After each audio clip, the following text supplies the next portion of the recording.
Olá pessoal, bom dia, feliz sábado, tudo bem? Seja bem-vindo a mais um estudo, mais uma recapitulação da Escola Sabatina. Nós hoje vamos falar sobre a importância da Bíblia, né? A importância da Bíblia em nossas vidas, a capacidade que a Bíblia tem de transformar nossas vidas. Né?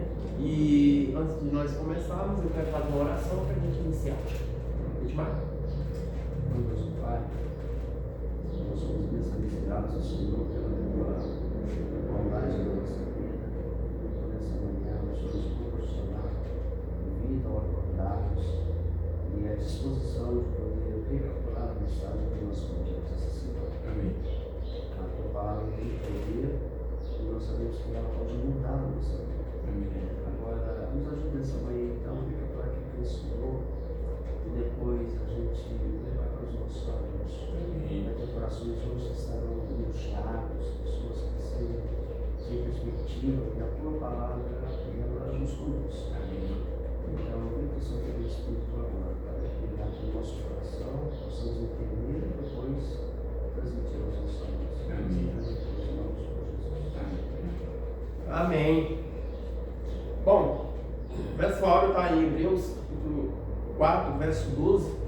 É uma passagem muito conhecida também pelos cristãos, né? E diz assim: porque a palavra de Deus, ela é viva e eficaz, e ela é mais cortante do que uma espada de dois gumes, e penetra até o ponto de dividir a alma, o espírito, juntas e medulas, e é apta para julgar os pensamentos e propósitos do coração. Essa é a palavra de Deus. Hebreus 4, verso 12.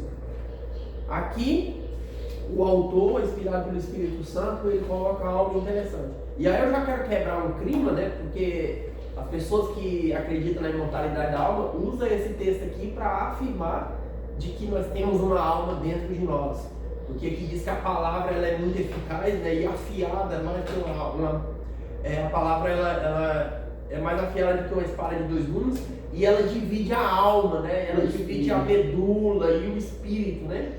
Então, aí aqui a alma é a pessoa em si, né? O espírito é aquilo que as nossas ações, as nossas práticas, como a gente se comporta, e a palavra de Deus ela tem essa capacidade de mudar o nosso caráter, né? Mudar o espírito do homem, que é as práticas que ele conduz. Se não fosse assim, Romanos capítulo 8, verso 9, não ia dizer que aquele que não tem o Espírito de Cristo não é dele, ou seja, as práticas de Cristo, os ensinamentos de Cristo, andar como Cristo ensina, né? Esse é o Espírito do homem, as práticas também, bom? E a questão do alma, espírito e a medula, que é a carne, né? A matéria, ok? Apenas isso. A alma é um ser completo, com fôlego de vida, ok? E a matéria. Por isso que aqui a palavra está falando que ela é eficaz para isso. Mas vamos lá. Por que a palavra de Deus, irmão de Mar, irmão de Túlio, que aqui está, ela é tão importante para as nossas vidas? O que a palavra de Deus é capaz de fazer em nossas vidas? Vamos lá. Eu vi uma pessoa falando sobre, por exemplo, a palavra de Deus é a espada de dois gumes. Ele falou assim que a espada dos gumes ela corta dos dois lados, um corta para frente e outro corta para trás. Então ela entra no coração, levanta a verdade e ela sai do corpo, trazendo tudo aquilo que é bom. Arrancando de volta, né? Espora de arraia. Vamos assim. Espora de arraia é desse jeito. Do lado da serra, ele está serrando, do outro lado ela sai arrasando. Então essa é a Bíblia. E outra, você vê que a Bíblia, existem muitos livros que são livros de instrução, né? Instrui, dá um conhecimento cultural, dá um conhecimento também onde a pessoa se forma em uma área, porque ele vai aprender dali, mas a Bíblia é diferente. A Bíblia ela salva. Então a palavra de Deus ela é totalmente diferente de tudo aquilo que o mundo hoje pode oferecer. Você vê que quando nós estudamos a palavra de Deus, o verdadeiro estudante da palavra de Deus, a palavra nunca volta vazia. Nunca volta vazia. Quando você vê que às vezes uma pessoa lê, porque a Bíblia tem três maneiras para você estudar ela, né? Você pode estudar ela superficialmente, você pode estudar ela para criticar ela, e você pode estudar ela para tirar dela aquilo que ela quer me dar. Tem pessoas que estudam a Bíblia só para criticar ela. Inclusive, a grande massa dos estudantes da Bíblia hoje é para refutar a Bíblia. São os estudantes, né? Os estudantes entre aspas, né? As pessoas que estão aqui só para torcer aquilo que a Bíblia quer dizer. Agora, quando nós vamos profundo na Bíblia, como está aqui, ó, o versuário que está falando, né? Ela vai transformar, ela vai dar vida, ela vai fazer a pessoa uma nova pessoa, ela vai dividir tudo aquilo que precisa ser dividido na vida, e ela também vai dar a salvação, que é o propósito. O santo, ele não se mistura com o profano, né? Não se mistura com o profano. Água com óleo. Não junta, né? Separa. E é por isso que a palavra ela tem esse poder. Por isso que aqui está falando, né? Que ela entra e ela divide, né? Então ela tira aquilo que não presta, como você citou. Ela entra, deixa a mensagem perfeita e pega aquilo que é sujeira e arranca para fora. A palavra de Deus, ela é como o sol. Então assim, olha, o mesmo sol que derrete a vela endurece o barro. Tá vendo? Então olha só, vai depender do ângulo da visão e daquilo que você quer tirar da Bíblia. Se você for na Bíblia estudar ela como uma vela, ela vai derreter seu coração. Ela vai derreter sua vida. Se você for estudar a Bíblia como um barro, ela vai endurecer sua vida, ela vai endurecer seus pensamentos, ela vai botar seus pensamentos a ponto de você lutar contra ela. E eu fico imaginando assim, olha, até a hora que eu vejo o Dr. Rodrigo, ele discutindo com o camarada, você vê que o camarada conhece a Bíblia, mas você vê que a mente dele está totalmente distorcida daquilo que é a verdade. Que é ignorância maior. O César Cavalcante. César ele estuda ali, fala as coisas bacanas. Porque eu puxei o vídeo dele com o Rodrigo sobre falar em língua. O cara falou bacana tudo que eu vi o pastor Rodrigo vai responder para ele. Aí, bem no finalzinho, ele falou sobre falar em línguas estranhas da Bíblia. E ele apoia o Rodrigo. Não adiantou nada. Falou e falou pra dentro, ele foi puxar para mostrar para ele o que era falar em línguas. Então, hoje, Mário, por que existe, entre aspas, né, a grande massa de gente se formando hoje e estudando para refutar a Bíblia? Justamente por causa disso aqui, ó. Porque ela é uma história de dois donos que ela divide. Ela machuca e ela dói. E o cara sente. Mas aí eu não quero mudar. Aí então eu não quero mudar, eu tenho que desmentir a verdade. É tanto que existem profecias. Nós conhecemos Daniel 7,25, né? Daniel 7,25, e os tempos e a lei. Nós conhecemos Daniel 8,12, fez isso e prosperou. Jogaria a verdade por terra e o que fez prosperou, né? Então isso não é de hoje. A palavra de Deus, ela não vem sofrendo a partir de hoje. Aliás, aqui está as duas testemunhas. Aliás, isso aqui começou no Éden. Quando o inimigo colocou dúvida na palavra de Deus, ele colocou dúvida. Ele falou, não é assim. Hoje eu vi aquela senhora que está lá no Lições da Bíblia, ela falou assim que você imagina sobre verdade absoluta. A Bíblia fala sobre verdade absoluta. Hoje não existe mais. A verdade sobre a minha, a sua, não é minha, a sua. Então hoje essa é relativa. Aí ela pegou e trouxe para o casamento. Ela falou assim, já pensou se o marido fala para a esposa assim, não, eu te amo, mas é relativo, tá? Tipo assim, se eu quiser dar um dia eu vou, se você quiser fazer isso. Olha, deixa eu falar. Qual é a estabilidade que vai dar esse casamento? Que, aliás, hoje tem casamentos que são abertos. Tem casamentos assim. O inimigo botou isso na mente. Só que você pergunta para eles, são felizes?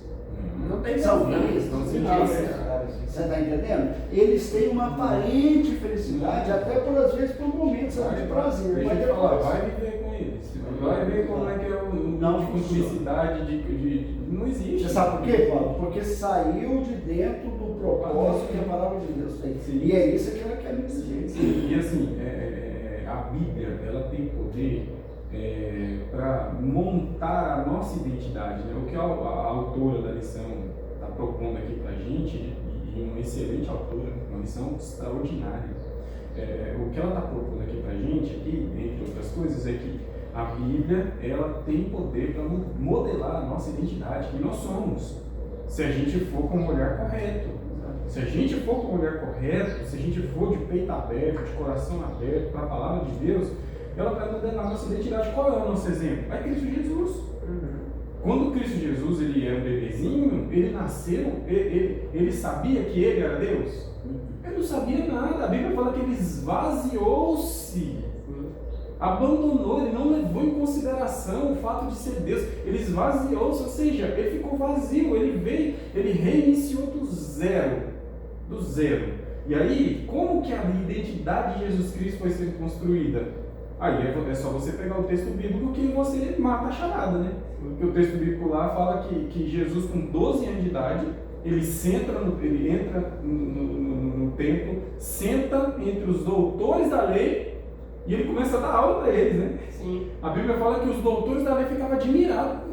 Esse menino. E outra coisa, a gente estudou na lição passada, nessa já foi na passada, a última. A gente viu a história de Maria. Sim. Maria teve que se desdobrar para ensinar aquele filho que ia nascer. Sim. Jesus. Sim. Então, ou seja, aqui, Cristo Jesus, quando a mãe dele encontra ele perdido lá no templo, qual foi a fala dele para ela? Que ela fala, filho, né? Aí ela fala o quê? Você não sabe que me convém estar na casa de quem? Peraí. Então quer dizer que ele já sabe aonde que ele descobriu isso? Eu estou estudando isso essa semana no Desejar das Nações. Ela fala assim que ele descobriu dentro das Escrituras. Você sabe o que os líderes judeus queriam botar na cabeça dele? Que não era aquilo que ele estava estudando. Não era aquilo ali. Não é assim. A gente vai explicar para você como é que é a Bíblia. A irmã Márcia fala de jeito, só que ele não aceitou. Não, porque ele já tinha convicção. Então que com 12 anos de idade, Jesus Cristo saiu do zero e com 12 ele já sabia que ele era filho de Deus por meio das Escrituras. E você sabe quem mais que sabia que ele era o Messias? Os líderes. Olhou para eles, lá fala assim que eles olhavam para ele e falaram assim, isso aqui é diferente. Só que a gente não pode deixar essa ideia ir na cabeça dele.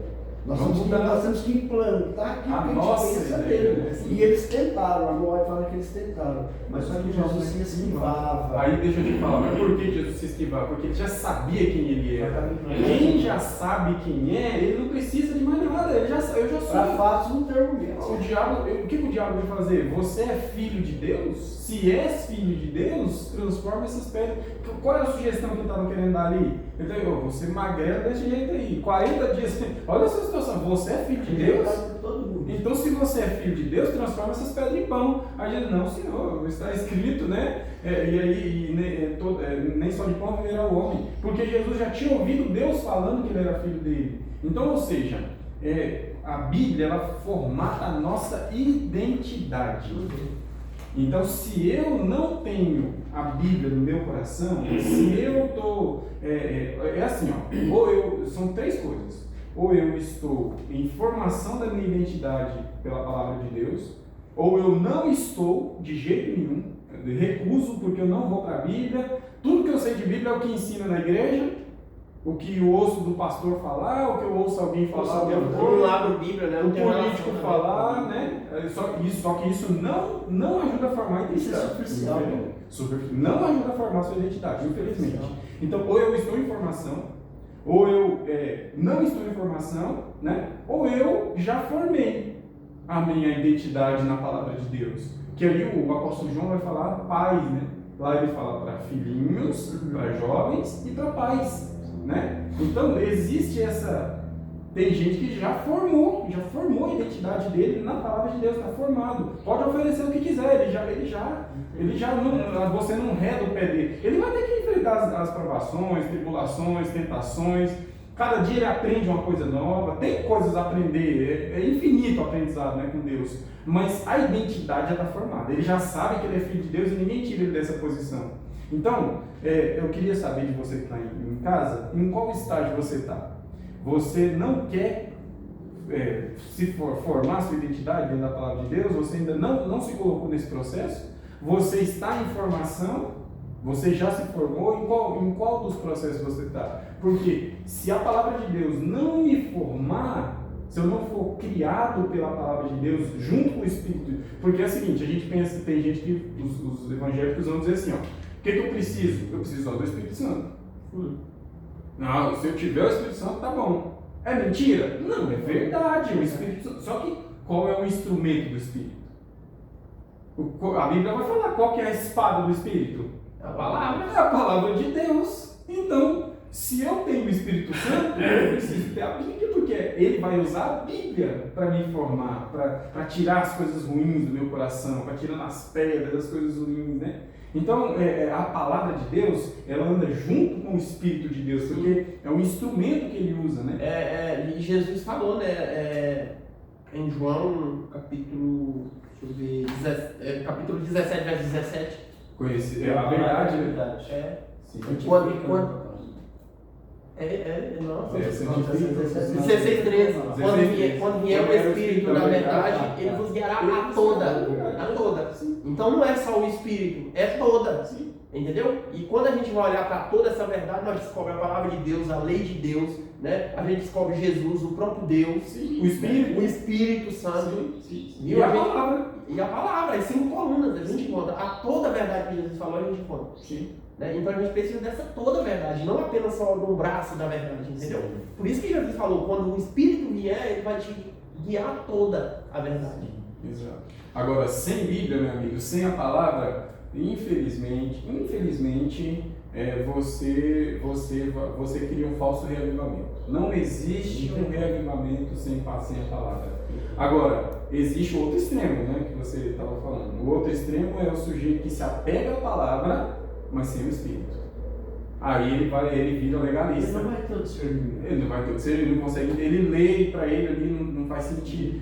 Aí ele começa a fazer igual os fariseus. O que os fariseus faziam? O fariseu entendia de Bíblia?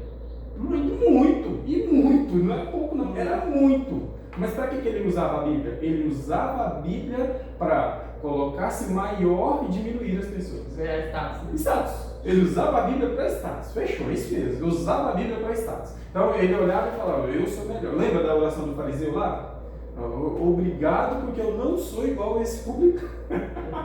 Não sou igual a ele. Então, ou seja, ele usava a Bíblia em favor dele. Ele usou as informações bíblicas, porque a Bíblia, não interessa com qual espírito você vai para ela vai elevar a sua mente. Sim. Não interessa, você pode ir com o espírito egoísta, ela vai elevar a sua mente. Ela faz você crescer mentalmente. Por quê? Porque o contexto bíblico ali, você precisa fazer exercício mental o tempo todo. O exercício mental de entender a cultura, o exercício mental de entender o contexto, o exercício mental de entender as palavras, porque são palavras antigas, arcaicas, Sim. de fazer a contextualização. Isso tudo faz o intelecto o quê? Expandir, crescer. Então, tem gente que vai para... Todo mundo que vai para a Bíblia, o intelecto cresce. Agora, o que ele vai fazer com essas informações? O caso dos fariseus, eles usavam para se sobrepujar sobre os outros e diminuir as pessoas, né? Então agora, quem tem o Espírito de Deus junto com a palavra de Deus, esses aí eles fazem uma transformação interior, de dentro para fora. Porque aí vai entrar o que você falou agora há pouco, João 17, santifica-os na verdade, porque a tua palavra é a verdade. Ele está dizendo que a palavra é a verdade, mas para que a palavra serve? Que é para santificar. Sim. Então, se eu quero ser santificado, o que eu tenho que fazer? Estudar as Escrituras, examinar, ou me tornar um examinador da palavra de Deus. Exato. Sabe o ponto importante? É que ele fala que a palavra de Deus ela é viva E eficaz. Tem pessoas que às vezes mortizam a palavra de Deus, sabia? Porque tem um ponto da lição aqui que fala assim que você estuda a Bíblia, você aprende sobre aquilo ali, mas muitas vezes fica meio que esquecimento. Então a palavra ela ficou morta, ela amortizou. Aí a Bíblia fala assim, que aquilo ali tem que ser revivido. De que maneira? Estudando. A irmã Mátria fala assim que se a gente passasse pelo menos 1 hora por dia meditando na Bíblia, especialmente nas últimas horas, nos últimos momentos de Jesus quando ele esteve aqui na terra. Então por que ela traz isso? Porque não adianta você falar assim, Jesus morreu por mim, o sofrimento foi. Mas você esquece aquilo ali. Não houve meditação, Edmar, não houve meditação. Aí ela está morta. Então, Sim. o que é a palavra viva? O que é a palavra viva? É você estudar um texto hoje, amanhã você estuda de novo e você fala assim, que coisa, eu não tinha visto por esse lado. Sim. Eu não tinha visto esse ângulo assim. Ela é viva nesse. Sim, exato. Isso se chama meditar na lei de Deus de dia e de noite. De dia e de noite. Você quer ver um padrão? É quando você começa a comparar as coisas com a palavra de Deus no dia a dia. Entendeu? Você começa a olhar o seu dia a dia pelo óculos da palavra de Deus. Né? E aí você percebe que a Bíblia já está dentro da sua mente. A Bíblia diz isso, mas está acontecendo isso. Pois O que a Bíblia está falando se confirma. É isso. Josué não tinha muito entendimento, muito aprendizado para conduzir o povo? Sim. Por que ele tinha? Porque ele acompanhava Moisés. Ele foi discípulo de Moisés. Ficava na fonte, né? O próprio Deus chega diante dele e fala assim, ó, o meu servo Moisés, ele morreu, agora você vai ser o meu servo. Entendeu? O próprio Deus chama ele. Mas o que Deus fala para ele? Medita nesse livro dia e noite. Se você fazer, eu estarei com você. Sim. Vou te abençoar e vou amaldiçoar quem te amaldiçoar. Olha o tanto que é bonito. Jesus está com a gente quando a gente medita no livro de dia e de noite. Bonito demais isso, né? Entende? Sim. Então, assim, outra coisa. Por que a palavra de Deus ela é tão eficaz na nossa vida? Olha só para você ver que coisa. João, ele está na ilha de Patmos, ali preso para não pregar mais o evangelho. E ele recebe uma visão. E ele diz que olha e ele vê um sinal no céu. Uma mulher vestida do sol e com o que debaixo dos pés? A palavra de Deus debaixo dos pés. Ou seja, o alicerce do cristão, da igreja. Sim. É a palavra. É a base. É a base. Sim. Então não tem cristão sem Bíblia, entendeu? Então Consegue entender? quer dizer, irmão Clamar, que se eu não estou debaixo da Bíblia, eu não faço parte da igreja de Deus. Não tem como. Quer dizer que a minha base, então, ela é móvel. É uma base que muito frágil. não oferece estabilidade. Muito frágil, você pode cair em qualquer momento. Outra coisa, quando você estuda a Bíblia, tipo, o seu vocabulário e a maneira com que você encara a vida é totalmente diferente para aquele que encara. Você sabe por quê? Porque a pessoa, às vezes, ela assiste lá uma tragédia na televisão e fica... Não, aí a pessoa fica toda neurótica por causa Sim, daquilo. pode acontecer comigo. Não é? Não vou sair de casa. Quando você olha o olho da Bíblia, você vai falar assim, olha, está cumprindo as profecias.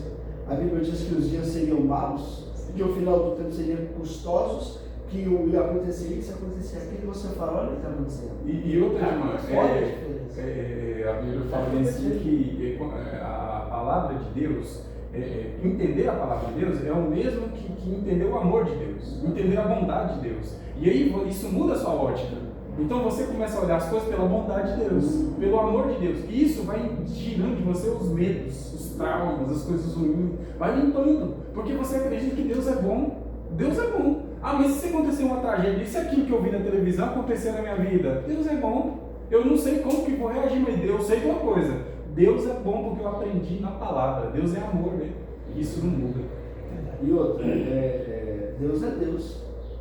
Ah, mas aconteceu tragédia? Onde está Deus? Deus é Deus, ele é o mesmo jeito. Sim. As coisas estão indo tudo bem?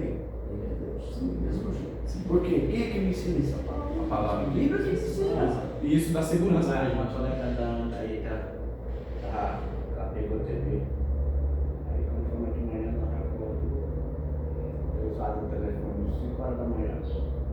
Ela preocupada, com a boca aberta, mandou com a boca aberta, toda vermelha, sabe? Gostou do chão, sangue escarra. Eu devia estar morta. Aí procurou para Ana. O que é isso? Minha mãe disse, pai, fica frio. Já passei por isso também, já não sei o que. Aí foi explicando para ela. Ana, eu tenho me ensinado, eu tenho meditado na Bíblia e aonde que Deus está nesse momento?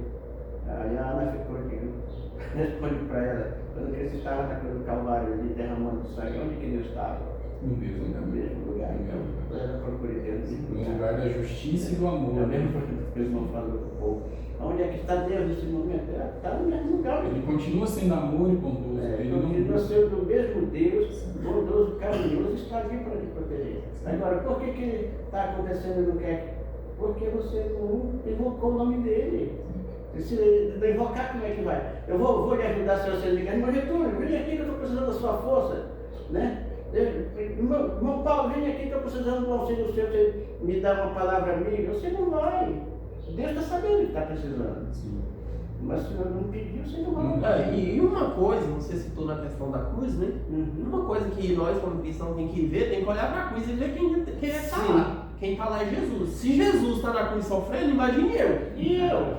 Entendeu? Se ele sofre por mim, por que eu não posso sofrer por Quem ele? não pode passar aqui se sofre por Jesus é o Todo-Poderoso, meu amigo. Ele poderia estar vivendo os prazeres do universo, entendeu? Ele está sentado ali intercedendo por mim e por você, sendo que eu não mereço. Sim, sim, sim. Né? A autora da lição ela vai entrar no ponto da arma mais poderosa, né?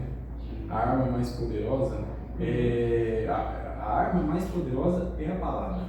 Então a gente já viu que ela é uma espada, né? Que ela faz a divisão, ela vai fazendo você ali você vê que é uma espada usada corta, né? e não é para cortar os outros, igual Pedro, né? É para cortar a mim mesmo, né? Sim. Então assim, é eu que vou me espadinhar ali diante da Bíblia. Você sabe o que eu tenho uma visão assim dessa espada? Ela fere também. Sim. Ela machuca. Ela fere. Machuca Por que ela. ela fere? Porque ela fere o ego, Sim. ela fere a minha maneira de pensar, ela fere tudo aquilo que vai contra a paz de Deus, ela A fere. minha maneira de se E relacionar. de outro lado, ela me sustenta, ela me alimenta. Entendeu? É esse ferimento que a maioria dos pastores mundiais não aceita. Não querem. Aí ataca a gente. É por causa desse ferimento. Aí o que é que eles querem? Que a gente acredite nos pensamentos deles, que eles leem a Bíblia, vamos dizer, sem o Espírito Divino, Interpretação própria. interpretando por si próprio. A grande verdade que existe aqui, falando sobre essa espadinha poderosa, porque acontece o seguinte, veja só, o ser humano não gosta de ser repreendido. Não. Ninguém. Lugar, Desde você criança. Você pode estar errado, você não gosta. Só que acontece o seguinte, a repreensão é igual um remédio amargoso. Quando você toma, aquilo é ruim, mas no outro dia você fala, Foi bom. aquele remédio foi bom, mas me ajudou, Satisfação. você entendeu? Então, é o que acontece. Por exemplo, nós precisamos saber também que o poder da palavra de Deus é também para tirar tudo aquilo que na minha vida não satisfaz ou não alegra a Deus. Você está entendendo? Você está entendendo? Então, veja só, ela é poderosa também para isso. Só que acontece assim, ó, eu quero estudar a Bíblia só para me manter um conhecimento assim bem firme de Deus. Mas só esse conhecimento ajuda? Ou para refutar os outros. Né? Aliás, Edmar, se for conhecer a Deus verdadeiramente, tá tudo certo, porque você conhece a Deus e aí Deus vai transformando você. Agora, se for só para conhecer as informações bíblicas ali, não tinha. Às vezes só para Paulo, é para crítica. Olha, eu estava falando aqui na hora que você saiu. O que tem de gente hoje se informando, você sabe para quê? Para debater. Para virar especialista em debates. Sem conhecer a Deus, né? Sem conhecer a Deus. Entendeu? Porque a Bíblia fala que quem conhece a Deus ama. Porque ela está usando no negativo. Quem não ama, não conhece a Deus. O contrário disso é o quê?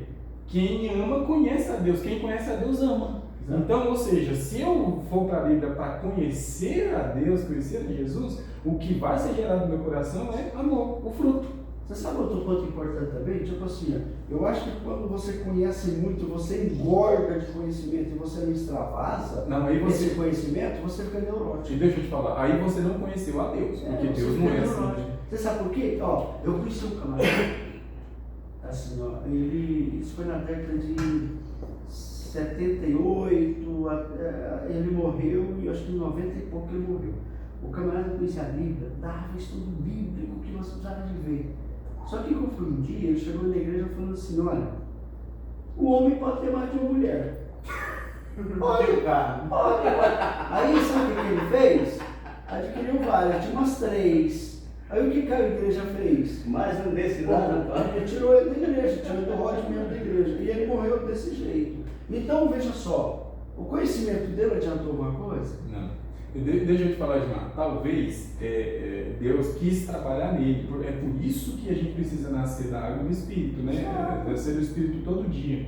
Então, quando a gente vai para a Bíblia, a gente precisa deixar o Senhor falar com a gente o que Ele quer tirar da gente, né? O que Ele quer tirar da gente? Então, quando você vai para a Bíblia com o espírito de oração, com o espírito de humildade, de quebrantamento, Deus não te deixa. Ele não deixa você tomar esse tipo de decisão. Porque quando a gente lê a Bíblia, você vai estudando a Bíblia, você vai fazendo algumas comparações, conclusões como essas podem ser chegadas. Por exemplo, você lê a Bíblia lá e aí você lê o Deus do Antigo Testamento agindo de um jeito, lê Jesus no Novo Testamento agindo de outro jeito. Qual a conclusão mais óbvia? O Deus do Antigo é diferente do Deus do... É uma conclusão de quem leu. E a lição traz isso, falando essa semana sobre isso. É uma conclusão de quem leu. Só que não é aquilo. Não é aquilo. Aí não basta ser superficial, você precisa ser profundo. Quem é que aprofunda? É o Espírito. Aí o Espírito Santo ele vai cavucando no seu coração. É que nem no ato da criação. Sim. Quando a gente olha ali na criação, a gente enxerga quem criando? Deus. Sim. Só que quando a gente vai estudar e examinar quem é o agente da criação, quem cria? É os três, mas quem é o agente? Jesus. A partir dele. Sem ele nada foi feito. Se fez, né? Exato. Né? Exato. Então assim, eu preciso deixar a mesma palavra que eu vou levar para transformar a vida das outras pessoas, ela precisa primeiro transformar. Eu preciso me quebrantar ali, né? Porque senão, meu amigo, eu tô simplesmente levando o mero conhecimento para as outras pessoas e não vai para lugar nenhum. Não vai para lugar nenhum. A autoridade das Escrituras, né? A autoridade. Quem que é a autoridade das Escrituras? O próprio texto vai dizer, né? E é engraçado que do mesmo jeito que fala qual é a autoridade, que a inspiração dela é de Deus, também vai falar para que ela serve. Ela serve para corrigir, disciplinar, educar, né? No caminho da justiça. Para que a Bíblia serve? Ela serve para puxar a gente mesmo, a gente é indisciplinado, a gente precisa ser corrigido, né? Mas essa autoridade dela, ela vem de Deus. E aí a gente talvez precise explicar para os nossos alunos que embora a autoridade dela seja uma autoridade divina, ela veio por mãos humanas. Deus usou seres humanos, inspirado pelo Espírito. Mas o que Deus respeitou? Ele respeitou a linguagem de cada ser humano comunicar. Então ali na Bíblia a gente vai ver doutores, né? Doutores bem instruídos, né? Médico, igual Lucas. A gente vai ver um boieiro, né? Ali um cara que cuidava de boi mesmo ali no campo, né? Ele dava com a vida simples no campo ali. E a gente vai ver um sujeito extremamente culto, igual Moisés, escrevendo, né? Preparado. Você vê os escritos dele preparadíssimos, né? Salomão. A gente vê isso. Mas a gente vê um sujeito simples, não... Pedro, né? Um sujeito assim, bem simples, né? Com um linguajar bem rude mesmo. E aí escrevendo. E aí todos eles inspirados pelo Espírito, mas cada um com uma linguagem. Por quê? Porque cada uma dessas pessoas, elas atingem um certo nível de pessoas também. Sim, porque as pessoas são diversas. Porque uma pessoa bem intelectual, eu já vi pessoas falar assim, eu não consigo entender o livro de Cantares, por exemplo. Eu não consigo entender o livro, eu não consigo entender, eu não consigo digerir isso daqui.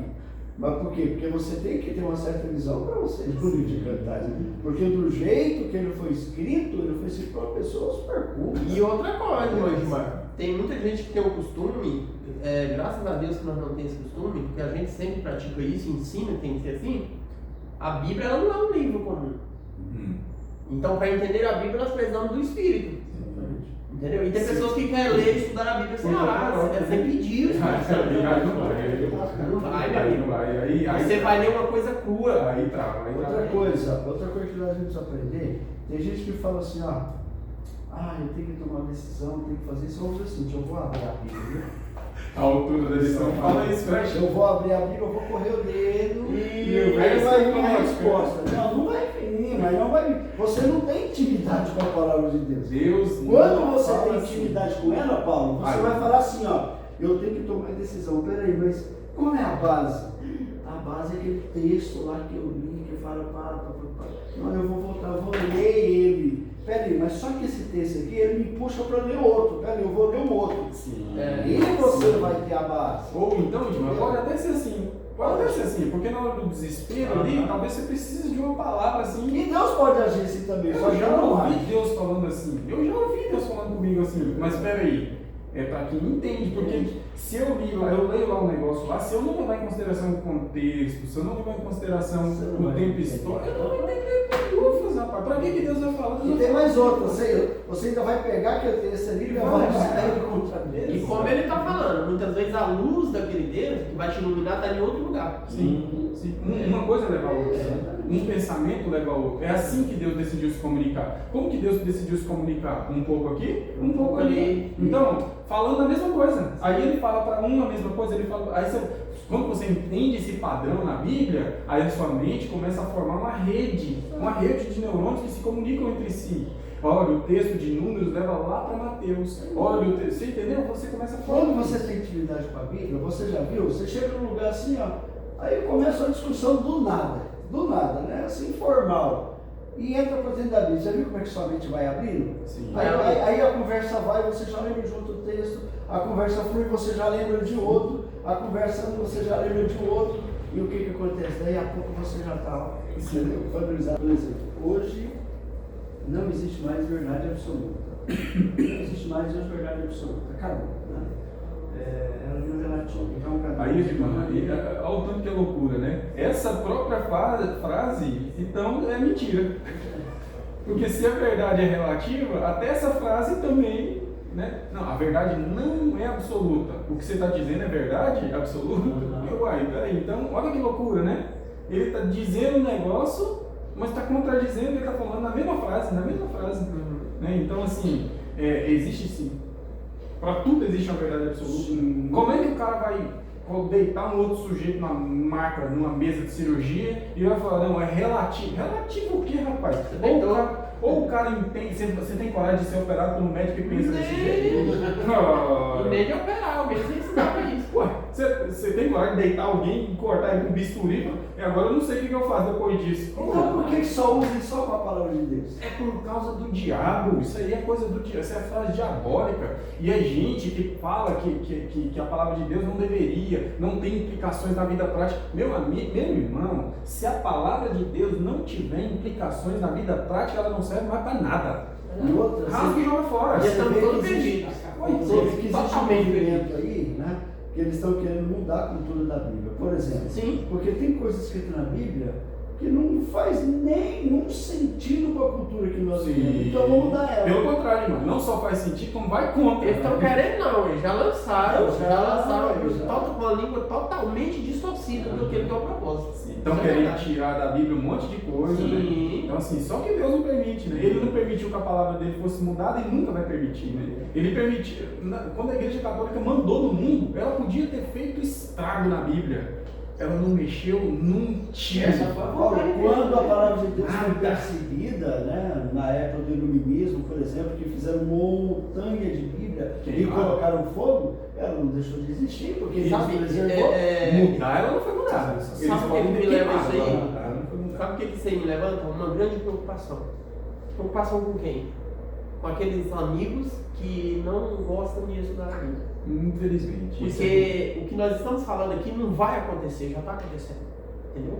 Eles estão tentando mudar, modificar, trazer uma linguagem mais saindo do original, saindo do propósito. Entendeu? Então isso aqui, daqui uns dias, logo, não vai demorar, vai virar uma bagunça. Você não está entendendo? Vai virar uma bagunça na cabeça das pessoas. E só aquele que está ligado na palavra de Deus, que está guardando no coração, ele vai saber o que está certo e está errado. Então, meu irmão, você está querendo dizer que Deus está permitindo a Bíblia chegar de maneira tão abundante para as pessoas? Porque tem Bíblia com linguagem de hoje, tem Bíblia com linguagem de ontem, tem Bíblia de letra grande, tem Bíblia de letra pequena, tem Bíblia no celular, tem Bíblia no tablet, na internet. Essa expansão de Bíblia que está tendo não é à toa, então. Não é à toa. É Deus falando assim, ó, aproveita, porque o negócio daqui um dia vai pegar. E tem gente dormindo, esperando a chuva ser hoje, sendo que o Espírito Santo está sendo abundante. Abundante. Então quer dizer que eu já podia estar recebendo, toda vez que eu estou ali estudando a palavra, eu poderia estar recebendo chuva. O batismo do Espírito Santo é por onde? Isso mesmo. Sim, então, e aí se eu recuso isso, eu estou recusando o Espírito. E aí o cara fala assim, por que eu não tenho chuva? Porque não tem Bíblia, meu amigo. Porque não tem Então, Bíblia. como é que eu vou receber a chuva se eu não estudo? Não estou recebendo nem a temporânea, porque a palavra do Evangelho diz que nós temos que pegar a chuva temporânea para nós poder receber a serônia. E se eu não estudar, como é que eu vou pegar a temporânea? Se eu não pego a temporânea, eu quero receber a chuva serônia? Não, não é assim, não. Eu não sei se você está acompanhando as histórias, mas a gente que estuda, a gente está acompanhando. A gente sabe o que está acontecendo. A entendeu? E o engano vai ser fatal, né? O engano vai ser cruel. Aproveita que Deus está. Eu Eu quero terminar, irmão Clomar, falando aqui, trazendo uma passagem biblicamente das pessoas que todo mundo conhece. A história de José do Egito. Deus deu um sonho para o faraó não soube interpretar, chamou José e José interpretou. Qual que era o sonho? 7 espigas gordas, 7 espigas de milho gordo, não sei qual vem primeiro, acho que é as vacas meio que As primeiro, vacas, né? Então, 7 vacas gordas, aí come as vacas magras, né? Depois, aí vem 7 espigas gordas e come as espigas magras. Aí quando José vai interpretar, o que ele fala? Faraó, vai ter 7 anos de bonança, mas é bonança mesmo, é muita coisa. Mas também vai ter 7 anos de quê? Escassez terrível, a ponto de que as magras comem as gordas, ou seja, o pior Você juntou, vai ser pior do que. Então, Faraó, o que você tem que fazer? Junta na época da bonança, você tem que separar 20%, um quinto de tudo que o Egito produzir, você vai guardar, você vai armazenar, a gente vai montar armazéns e tudo mais. O Faraó ficou encantado com aquilo. Agora deixa eu te falar, as pessoas aderiram ao conselho de José? Não. Ninguém. Só ele acreditou naquilo. E eles saiu juntando. Quando a fome apertou mesmo, para onde que eles vieram? José, resolve pra gente. Aí José falou, mas eu sou funcionário do faraó, vocês têm que pagar, eu não posso deixar sair daqui sem pagar. A gente não tem mais nada, então se doem, 2 suas terras, 2 seus animais, tudo, porque ele não podia estar de graça, porque é algo. Mas ele estava de vaca magra e vaca gorda. Sim, então, ou seja, a gente tem abundância de Bíblia, de conhecimento hoje. Em tesoura, coloca isso no seu coração, guarda isso no seu coração, porque vai ficar escasso. A literatura que nós temos por meio da Casa Publicadora é muito grande. É isso, rapaz. Espírito de profecia, a gente tem para ouvir. Eu posso ouvir, eu ouço o livro Desejar de Todas as Nações, Patriarcas e Profetas, dá para ouvir, uma voz agradável. Você vai andando no ônibus, você vai caminhando na rua, você vai ouvindo. Não deixa isso passar, não, porque vai chegar a época das vacas magras e o bicho vai pegar. Bom, vamos orar para a gente finalizar? Querido Pai, nós queremos te agradecer por mais uma oportunidade que o Senhor nos deu. Ajude-nos a implantar nos nossos corações, no coração de nossos irmãos, que a necessidade da nossa parte é muito grande pela tua palavra, pelas escrituras. Nós precisamos dessa espada, Senhor. Então, por favor, Senhor, usa essa espada sobre nós. Divide a alma, divide a medula, tudo que tiver que ser dividido, Senhor. Planta o teu amor no nosso coração e arranca aquilo que não te serve. Amém. Por favor, Senhor, nos dê um ótimo sábado na tua presença, que os nossos alunos eles possam estar com o coração receptivo e que a tua palavra possa sim achar morada no coração deles e também no nosso. Amém. Nós te pedimos essas bênçãos, perdoe os nossos pecados mais uma vez em nome de Jesus. Amém. Amém.